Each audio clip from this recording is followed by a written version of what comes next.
ला इलाहा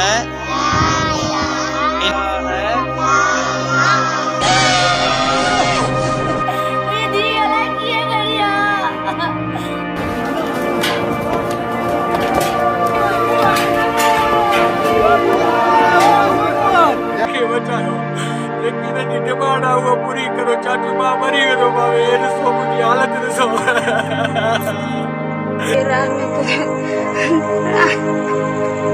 थोड़ी जबरदस्ती की है।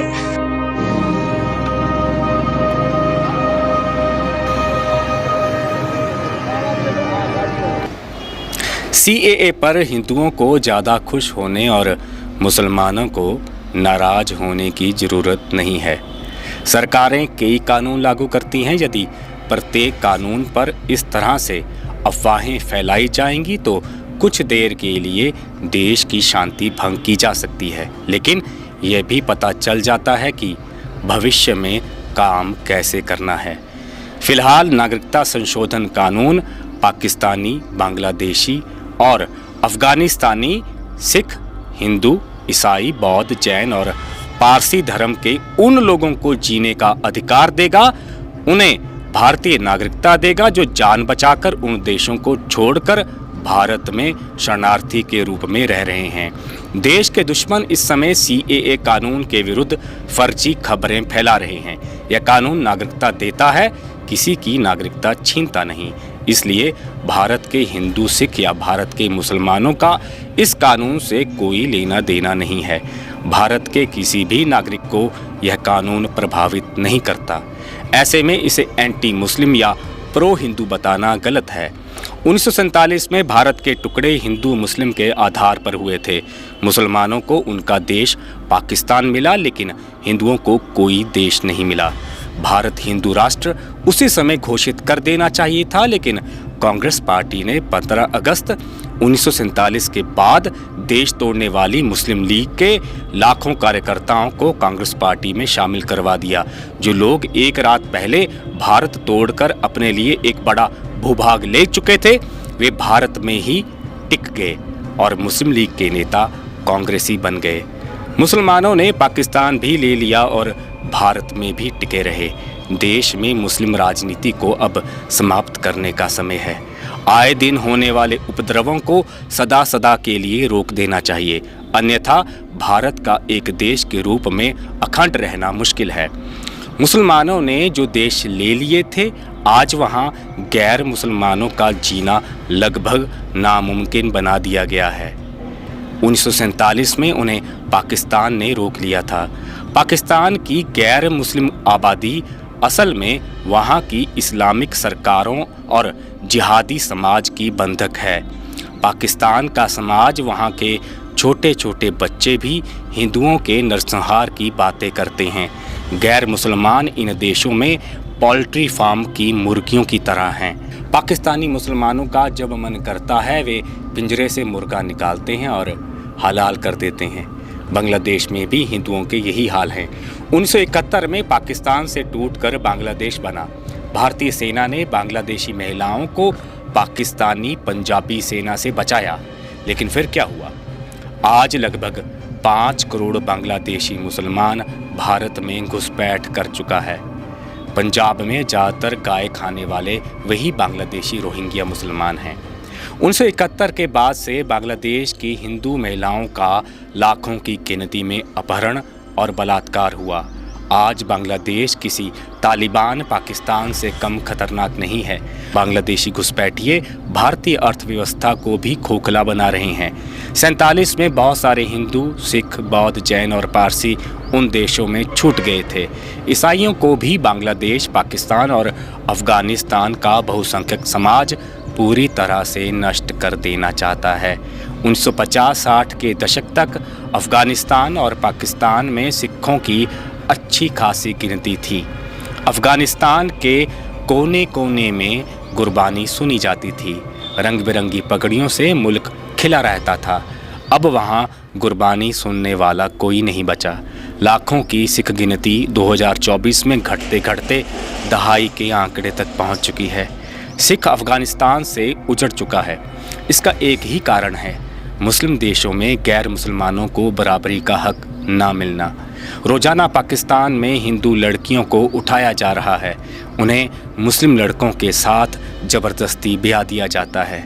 9 साल की होने के बाद हिंदू लड़कियों का घर से बाहर निकलना मुश्किल हो गया है। पहले घर से बाहर सड़क पर चलते हुए उन्हें उठाया जाता था, अब घरों में घुसकर हथियारों के दम पर उनका अपहरण कर लिया जाता है। यह सिर्फ इसलिए है ताकि हिंदुओं का पाकिस्तान में बीज नाश कर दिया जाए। अफ़गानिस्तान में तो बीज नाश हो चुका है, वहाँ अब एक भी हिंदू परिवार नहीं रहता, सारे भारत में रिफ्यूजी बनकर रहते हैं।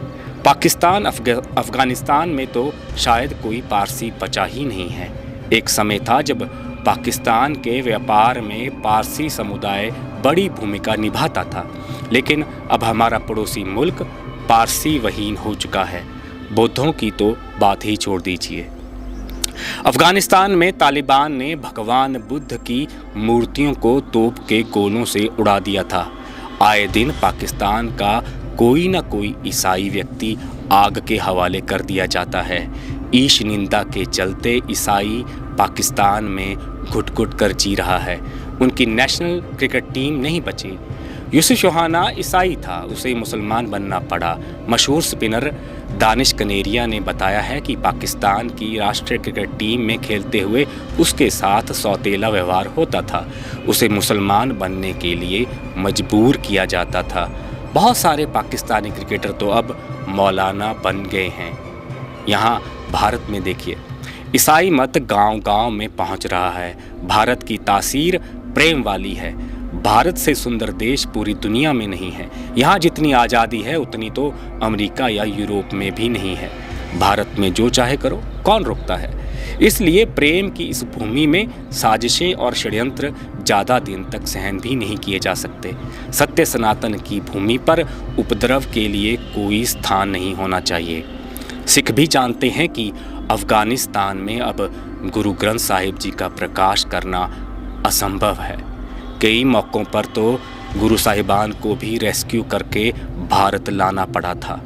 जहां गुरु के स्वरूप ही सुरक्षित ना हो, वहां मानव की औकात ही क्या है। इसलिए CAA के कानून पर ज़्यादा ध्यान देने की ज़रूरत नहीं है। ये किसी भी भारतीय के विरुद्ध नहीं है, इसलिए जो इसका विरोध करेगा उसकी भारतीयता जरूर सवालों के घेरे में रखी जा सकती है। यह देश हमारा परिवार भी है, हमारी माँ है। यहाँ जो पिछले कुछ सालों से नफ़रत का खेल चल रहा था, उस पर विराम लगाने का समय है।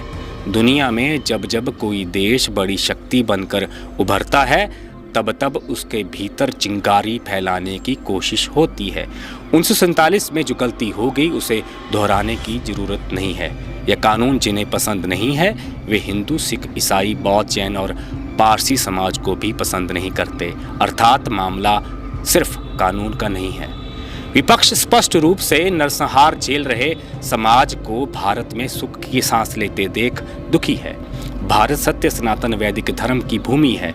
इस देश के नागरिक सनातन के सिद्धांतों पर चलने को तत्पर हैं। मानव सभ्यता के आरंभ से अब तक हमने न जाने कितने आक्रमण सहे। सैकड़ों संस्कृतियों के लोग इसकी गोद में समा गए। एक पल के लिए भी यदि आप अशांत होते हैं तो मन पर कितना बुरा प्रभाव पड़ता है। जरा सोचिए, सनातनियों ने 1000 साल अशांति को भोगा है। उस अत्याचार के दौर में भी बप्पा रावल, महाराणा प्रताप, शिवाजी, लचित बोरफुकन, बंदा बहादुर और महाराजा रणजीत सिंह ने हमारी संस्कृति को आज के दिन के लिए बचा लिया था। मगर अफ़गानिस्तान, बांग्लादेश, पाकिस्तान में हमारी संस्कृति को मानने वाला संकट में है। इसलिए CAA कानून हमारे 3 पड़ोसी मुल्कों में भारत की संस्कृति और सनातन सभ्यता को मानने वाले लोगों को आज़ाद हवा में सांस लेने का मौका देता है। यह कानून उस पिता को सांस दे रहा है जिसे रात जागकर घर के दरवाजे पर बितानी पड़ती है कि कोई घर का दरवाज़ा तोड़ अंदर उसकी सोई हुई बेटियों को न उठा कर ले जाए। सोमवार के व्रत रखने वाली लड़की से जबरदस्ती गौमांस पकाने से रोकेगा ये कानून।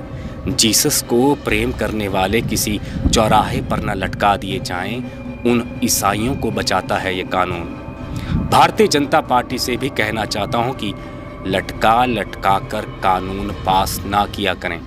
डरते डरते कांपते हाथों से कार्य करोगे तो दूसरा भी चौड़ा होता है। एक बार जो कदम उठा लिया फिर ज़्यादा सोचने की ज़रूरत नहीं है। क्या भारत कभी पुण्य कार्य करने से डरा है? सुधार लागू करते समय बेवजह की देरी और स्टंटबाजी की ज़रूरत नहीं है। ठोक बजाकर पुण्य कार्य करते रहें, इसलिए अफवाहों पर ध्यान ना दें। सुरक्षित देश और सुरक्षित समाज के निर्माण में योगदान दें। धन्यवाद। जय भवानी। हर हर महादेव। टीचर जी मत माना चाहो दिए पैगंबरी पैसे होने पैगंबरी पैसे रे बदनाम कयो है टीचर जी माना चाह माफी पी थी जे ये इनन के इल्म सिखारे तो एड़े टीचर दे लालत है माचा दे लालत है रे टीचर दे खुद न्याणे वाला हुंदा खुद भेणन वाला हुंदा जमीन उन जो जिंदा हुंदा तो मुझे दी मुका वापस दीदा मुझे दी मुका वापस जब मां जी रड़ी होई ने वो मां जी धाए मुझे दी